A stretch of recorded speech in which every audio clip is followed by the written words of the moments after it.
Hello guys, Archangel here and welcome to my Frost Deathknight PvE guide for patch 5.2 for the two-handed Deathknights. Now I'll be going over a lot of areas in this video, starting off with the expected DPS. I'll be giving charts on what DPS is expected from each Deathknight spec at different item levels. Then I'll be moving on to talking about stats. After that I'll go on to a short part about Reforging, although it'll be quite light stats, so you could skip that if you want, it's not so important. After that I'll be going to gemming, and after that enchanting, then talents, glyphs, and then I'll be talking about my rotation. I'll be giving you a list on what to do first, and then giving you an example of me doing it in-game for the rotation.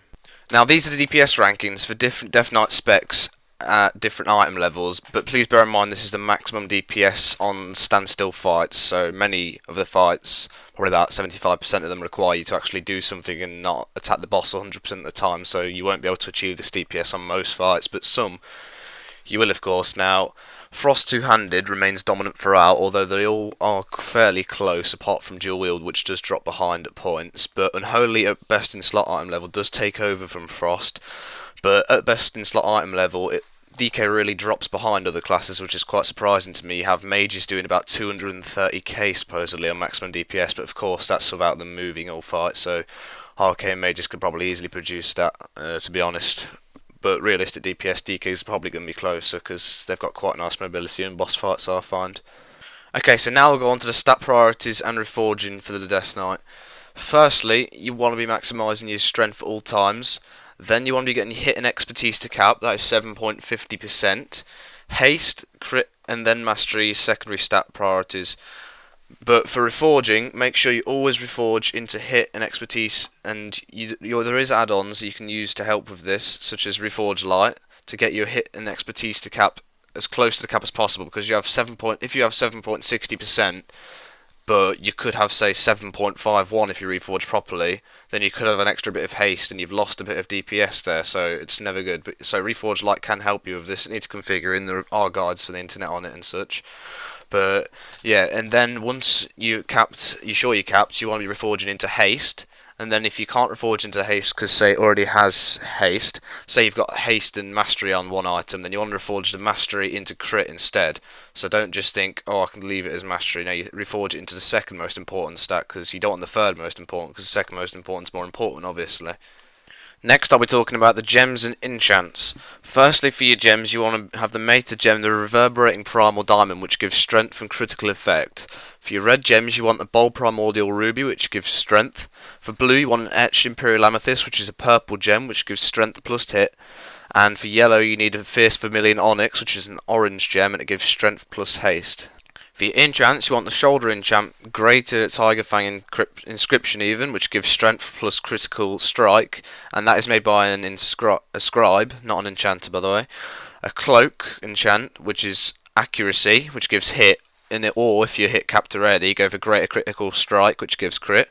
For chest, you want Glorious Stats, which gives every stat. Braces, you want Exceptional Strength, which gives flat out strength. For gloves, you want Super Strength, which gives flat out strength. And for legs, you want Anger Hide Leg Armor. I think this is made by Leatherworker, correct me if I'm wrong, but I'm pretty sure it is. That gives strength and critical strike, just like the shoulder enchant. And for boots, you want Greater Haste. On your weapon, because you're two-handed, you just have one enchant, so you have Rune of the Fallen Crusader on your two-handed weapon. As for talents, on the first tier, it is entirely up to the fight. Roiling Blood you will not be using in Frost Presence whatsoever, however, Plague Leech and Unholy Blight you'll find yourself switching between it and different fights.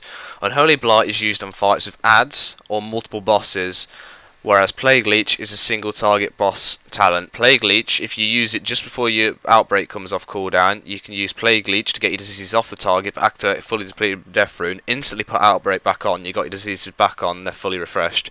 And with that extra Death Rune, you could have an extra Howling Blast or Obliterate or whatever you want to be using with it, whatever you can use with it in fact. And yeah, so that's going to be good to use a little bit of extra DPS, not too much of course, because it's only going to be every time you can put your diseases up. You can use it while your mushrooms are up as well, because they're going to instantly put the diseases back on, if you've got symbiosis that is.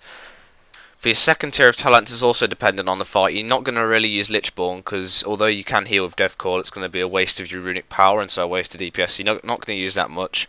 Anti-Magic Zone is good for some fights, although I haven't used it in a while, where there's fights with huge AoE damage, such as when a boss casts an ability, such as Cataclysm from Deathwing back at the end of Cataclysm expansion, that was a huge amount of damage instantly, and Anti-Magic Zone really took a lot of that damage away, so it was a very nice group cooldown. But if it's a damaging attack that's channeled and it hits as a dot, say in 50k's every 1 second, it's not going to be useful because it'll instantly break and you're only going to absorb one of them. Whereas Purgatory is very good talent for you, because if you fuck up, or if you say your group's taking huge amounts of damage, you could die. But if you've got Purgatory, you won't die, and you will have the time to press, say, Death Pact or use a Health Stone then, and that could save you, with the healers healing you, of course, at the same time as well. For the third tier of talents, I take Death's Advance, but sometimes go Chillblains in fights. Why do I go Chillblains? It's because when there's adds, sometimes it's better to have them Chillblains, so it's easy for the tanks to kite them and group them up because they're slowed, and they're not going to be running all over the place once they get out. And since you've got Howling Blast, all the targets are going to get Chillblains very easily. Death's Advance on fights, especially where it's just a boss, because you've got a lot more mobility. As Fix It, I haven't had to use it yet, but I can see there being fights where you can use it in the future, or maybe in this current raid tier. I'm not raiding at the moment, so I wouldn't know. But stunning an ad for 5 seconds is going to be pretty useful, actually, especially for the tank. It gives him some peace for 5 seconds. For the fourth tier of talents, I'll go for Death Pact. You can't go for anything else because these two are a big loss on DPS, and Death Pact's a huge heal for when you're in big trouble, especially if you go into Purgatory. These two go together very nicely because Death Pact, most of the time, will get you out of Purgatory. The fifth tier of talents is the one that everyone mixes up, everyone chooses different talents. I've used all three, but there is charts out there now, and it shows that Blood Tap is ahead of the other two. Just, I think there's about 10k DPS in it between the three. Blood Tap, then Runic Empowerment, then Runic Corruption. Why is Blood Tap better? Well, Blood Tap's better because you get the runes when you want. You can activate it and get a Death rune. If you've got nothing, if you see you've got a Frost rune but nothing else, you can activate that, and that's an Obliterate for you. And you can even activate it twice if you've got them stacked up, but most of the time you won't have. And they're going to be coming up fast because Frost Strike only costs 20 runic power, so you're going to be getting these Blood Taps very fast because you only need three Frost Strikes or to get one, and you only need 5 Frost Strikes to get 2. And so, yeah, that's once you get 2, that's a guaranteed Obliterate right there. So every 5 Frost Strikes, you get a guaranteed Obliterate, or 2 Howling Blasts, or whatever you want to use it on. Runic Empowerment and Runic Corruption aren't so good because sometimes they give you the runes when you don't want them, and sometimes they don't give you the runes when you want them. But with Blood Tap, you can get them when you want. The 6th tier of talents also depends on what boss you're having. On Gorfian's Grasp, I use this on the Spirit Kings, I think it is, back in Mogashan Vaults, where your group gets mind controlled. You can use this to grip them all together, and then you can AoE each other down and get out of that mind control. Remorseless Winter's usable for some fights with small adds to take some pressure off the tank, because this is a long stun, and it's good for kiting as well because it slows them all. As for glyphs, there isn't much choice for a Frost Deathknight, but for the major glyphs, I go for Glyph of Shifting Presences, so I can go into Blood Presence without losing so much runic power if there's an emergency in the fight.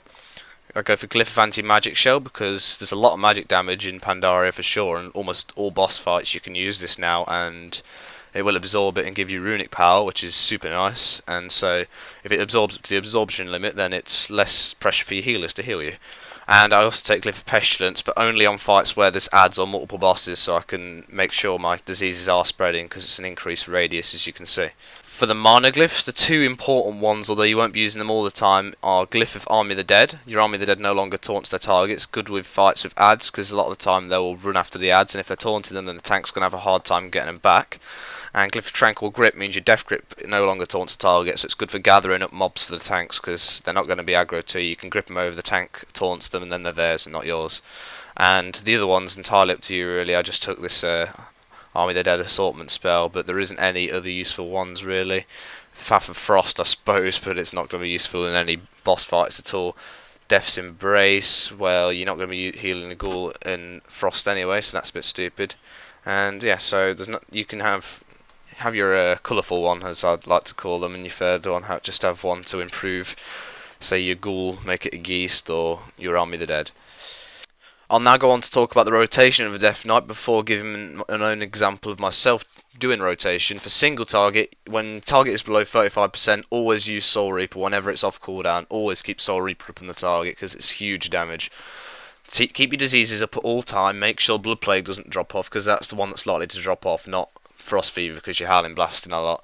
Then you Obliterate when Killing Machine is procced and both diseases are on the target. Make sure both diseases are on the target, because Obliterate's damage is increased by that.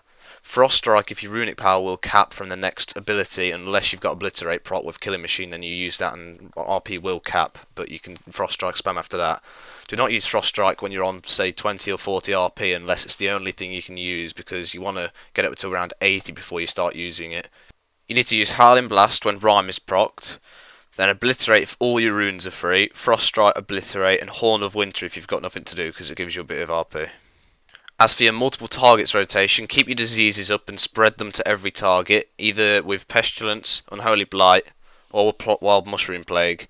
Then spam Howling Blast, keep Death and Decay up at all times, but only use it from your Unholy runes. You don't want to sacrifice a Howling Blast from a Death rune for it. Use your Frost Strike if Runic Power will cap, Obliterate if Killing Machine's procced, and then Horde of Winter if you've got nothing else to do. Okay, and now I'm going to go through this single target rotation, and this is if your raiding group is popping Bloodlust at the start for the cooldowns at least. You want to start off by popping your Army of the Dead. The runes will be off in time. You got to leave 1 or 2 seconds for your raid to engage. And then you want to get your disease in the target, pop your Pillar of Frost and Trinkets, get those 2 Obliterates off. Then you want to be using 3 Frost Strikes. Pop your Blood Tap, there's an extra Obliterate. Then use your Horn of Winter, Obliterate again on the Killing Machine. Keep doing that, keep spamming. When you're out of runes like that, another Blood Tap, Obliterate, Frost Strikes, because you can't use anything else. Obliterate again, Frost Strike. And then if you want extra runic power and you're a Blood Elf, Arcane Torrent can always help.